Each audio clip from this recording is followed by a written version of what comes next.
Emily Carter pensait que son immeuble était vieux, mais sans danger. Jusqu'à cette nuit où elle comprit qu'une présence l'observait. Depuis des semaines, tout avait commencé par de petits signes. Sa porte entr'ouverte, ses livres déplacés, ses chaussures rangées différemment. Elle accusait le stress, mais son instinct lui murmurait autre chose. À 23h58, en rentrant, elle se figea. Les lumières du couloir clignotaient une par une derrière elle, comme si quelqu'un avançait lentement, en restant invisible. Son téléphone vibra. Numéro inconnu. « Pourquoi es-tu rentré plus tôt ce soir ?» Un frisson glacé lui traversa l'échine.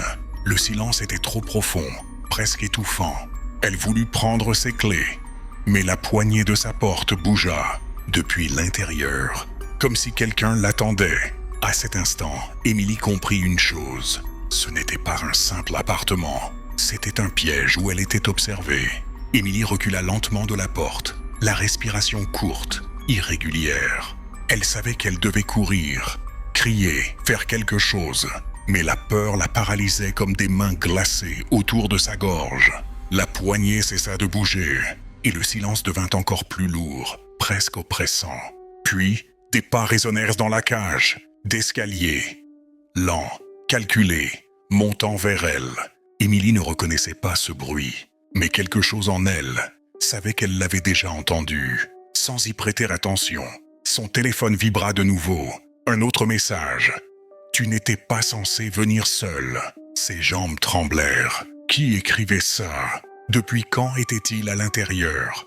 Elle regarda vers l'escalier. Là aussi, les lumières clignotaient, projetant de longues ombres déformées le long des murs. Un murmure, presque invisible, remonta d'en dessous. Son prénom, Emily. Elle comprit alors que la personne dans l'immeuble connaissait tout d'elle, beaucoup trop bien. Le cœur d'Emily battait si fort qu'elle n'entendait presque plus rien. Elle recula vers le fond du couloir, les yeux fixés sur l'escalier, espérant que les pas n'étaient qu'une illusion.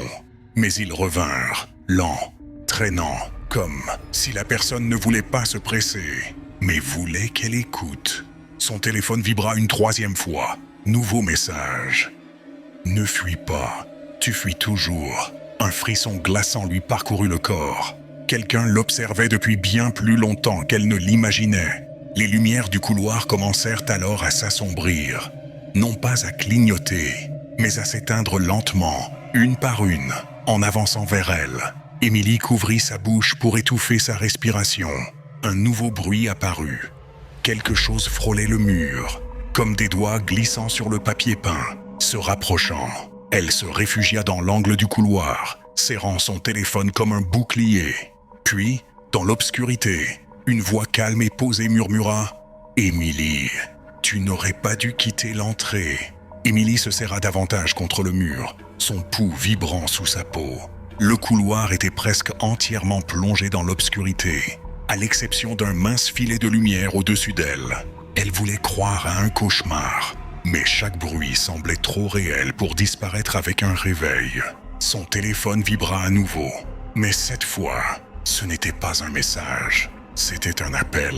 Du même numéro inconnu, ses mains tremblaient lorsqu'elle porta lentement le téléphone à son oreille. Elle resta silencieuse. L'autre voix, elle, ne tarda pas. Calme, sûre. Tu te caches exactement comme la semaine dernière. Le souffle d'Emily se coupa net. La semaine dernière, elle avait passé toute la semaine chez elle. Seule, vraiment seule. La voix reprit, presque avec douceur. Je t'avais dit que je reviendrais dès que tu remarquerais ma présence. Une ombre glissa alors tout près de son visage, coupant le dernier filet de lumière. Emily ferma les yeux, crispant le téléphone entre ses doigts. Et la voix murmura encore, juste à côté. « J'ai toujours été là.